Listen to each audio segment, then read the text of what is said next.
Hi, nice to see you. My name is Rena, for those who might not remember. It's been a long time since I've made one of these video practices, and I kept having in mind actually that I wanted to make it so that it was planned out. And I do like having plans for my full-time work, which I have been strongly immersed in. I make a lot of those. I do a lot of org management and curriculum design, creation and management and direction. And so I'm all for that. I think it's really nice to have that course sequence. And then I thought, I then will just keep putting this off to make another one. And also I took a break. I wonder if you have done the same too, where my eyes just are getting super tired from screens. I don't know if you feel the same way too, but we practice with screens for, now even physical fitness, which is fascinating to me. And I had to take time away from that as much as I love doing that. We also communicate by text and audio, and we watch YouTube videos and Instagram, and we see a lot of different things on our little phones. And then for those of us that are working, we work on a computer screen, maybe with a monitor.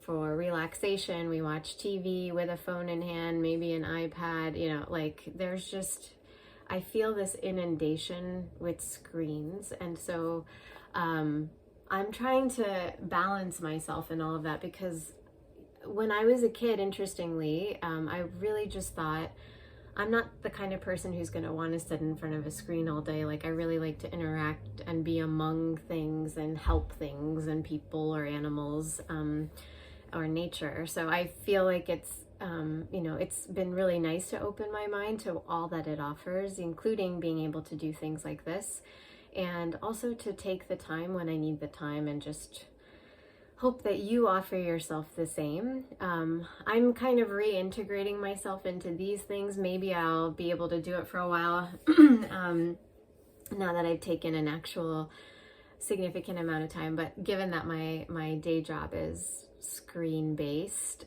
computer-based all day, let's see. But I did want to, and that's why I might not even be looking into a camera as I talk to you right now.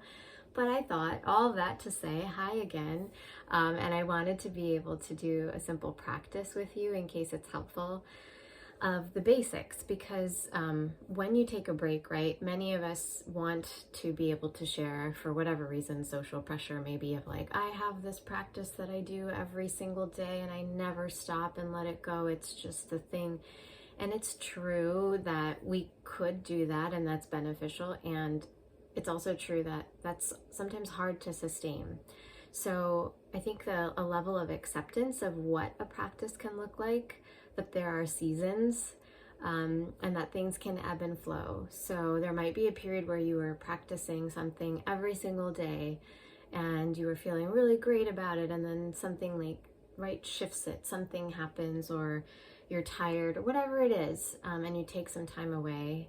And if we live in this all or nothing, we lose a bit of self-compassion of, oh, I was in that sequence, I was in that, and I could do it every single day. And now that I've missed some days, or I've taken a month or two right away, I'm not able to do that again, and it's going to be too hard. So we kind of see it as this daunting effort. And so I thought it was apropos to share that that's sort of how I feel doing this. And it just felt like a meta experience that it can feel like we want to do it all exactly that way and have it all perfect again. But that yoga is that practice of just accepting how it's going, and being kind to ourselves, and taking our time to do the weave in and sometimes the weave out, right? And that we can ebb and flow. So for this one, I think with the basics, maybe some simple movements. I've actually been having a bit of rotator cuff sensitivity, which is why I haven't been able to sustain a physical practice. And also my wrists and hands. I've been having a lot of carpal tunnel issues, again, due to just a lot of typing demands from work that I'm not yet recovered from. And so downward facing dog, these kinds of things are not possible for me right now because I think they're just going to create strain. But we can do some simple movements. And so that's, again, maybe the theme of this practice is taking time where you need and embracing that place between all and nothing as also okay. If we can actually master that distinction, right, and like live somewhere here, that feels like a great way to approach life, because all is an extreme, nothing can feel like an extreme, no judgment on them when we're in those periods, either. But to know that we can oscillate and that's life feels like a teaching in itself, right? Like it feels like, okay, it's okay if it doesn't look the same from day to day, month to month, year to year. So let's start maybe when we reintegrate, starting gently with ourselves so it feels appealing. And that pleasure experience of yoga is something that I enjoy. Sometimes I listen to a lot of things as well. I try to listen a lot. And Thich Nhat Hanh, one of my forever teachers, says, people will ask him, why do you meditate? Why do you sit? And he says, because I like it. I enjoy it. So if you don't like something, I think it's great to be open-minded to it, but I also just wanted to put out there that breathing, self-care, exercise is something that can feel good. Ultimately, it can. It doesn't have to be a no pain, no gain situation. Obviously, we want to exert some effort, and there's a benefit to that challenge and relax, right? So that's also pleasure. But I think it's nice to be able to take pleasure in that. So anyway, that was me rambling, but I think genuinely the theme overall for me is to think about, similar to how I'm creating this not perfect, I'm squatting somewhere. It doesn't have to be all production or no production. And it was okay that I was away for a while, and then we can come back and find, right, that nice sliding experience between. So breathing is one of the foundational components of yoga. It's one of the initial limbs of the 8 limbs of yoga, pranayama. Prana is life force, so that energy that drives things. You see a bird building a nest. You see grass just knowing to grow. You see a flower opening and blooming. That's life force, and we have it. Breath gives us that life force. It's the carrier, they say, of yoga, of life force. So the breath and life force allow for yoga to happen, which is that presence, that beautiful acceptance. So find a comfortable seat if you'd like to do a quick and short practice now that I've talked. I hope all of it made sense, so that's another thing. You can take your hands and you can place them underneath each of your armpits, and then relax your shoulders down. And then loosely straight is a nice description I hear sometimes of sitting.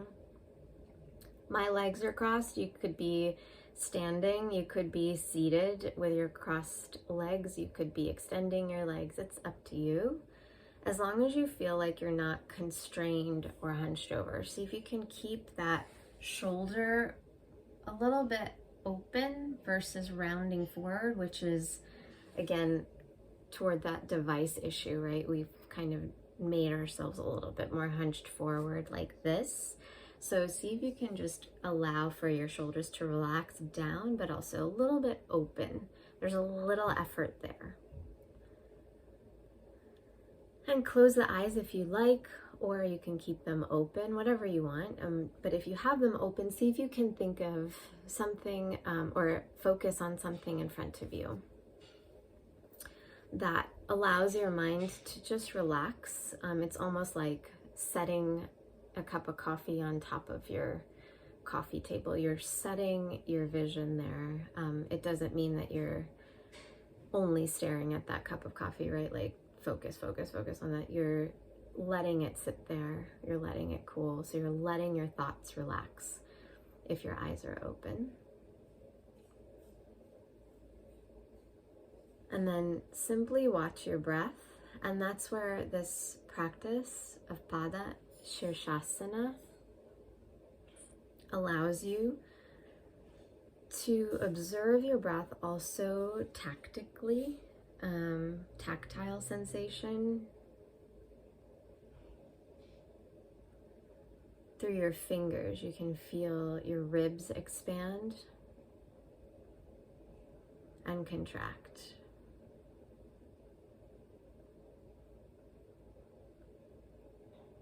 And you might even start to increase the breath. So taking in a deeper inhalation than you normally would through the nose. I know it's allergy time, I'm dealing with it too, so you can also breathe in through the mouth if you'd like. And breathe out through the nose or mouth. You can switch the crossing if you'd like of your hands. Breathe in.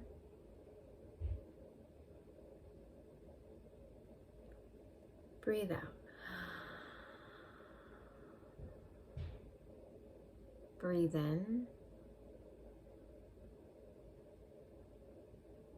Breathe out.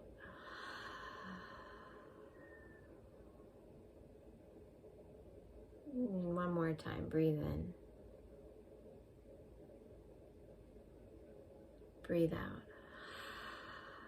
With your eyes still resting on a point or closed, just notice where your shoulders are for a second and see if you can just play with that again to see if there could be just a little bit of effort, just a tiny bit, to keep your shoulders open instead of rounding, creating that kyphotic experience in the back, that rounded. We want to find that balance. And then relax the hands down if you had them underneath the armpits. Open, close the hands. You might also notice some perspiration. Florida, we embrace that. There's nothing wrong with that. That's the body's brilliance of heat regulation for us, which is so cool. Good. And then you can lift the arms up on your in-breath and relax them down. If you have space, you can do a wide circle up and down. Inhale. Lift arms. See if you can gently squeeze at the pelvic floor, navel to spine at the top. So you just have a tiny retention. And then let it go, kind of like that nice deflation sound of a balloon or something. Inhale, reach the arms up all the way. And then exhale. So you're creating a tiny retention up at the top. And this is also just giving your shoulders, so remember I mentioned my rotator cuff, whatever you might have as tension. It's so subtle, but it also allows you to create movement, a little bit of heat, synovial fluid starts moving, and it's lubricating the joints. Keep going a couple more times, and then whenever you feel ready, you can just up and down those shoulders a little bit and see how you feel. This is a nice lead into a quiet meditation. Just for the sake of timing for this one, we'll just focus on the breath, and also just to baby steps, right? It doesn't have to be all. This was a sort of breath-body combination of movement, gentle asana with pranayama.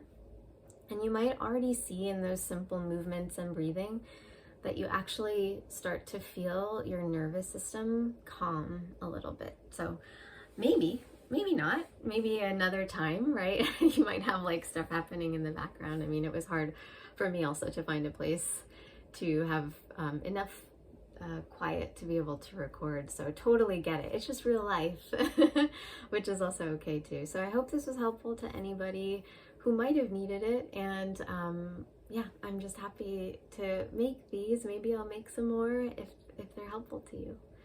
They're helpful to me. See ya.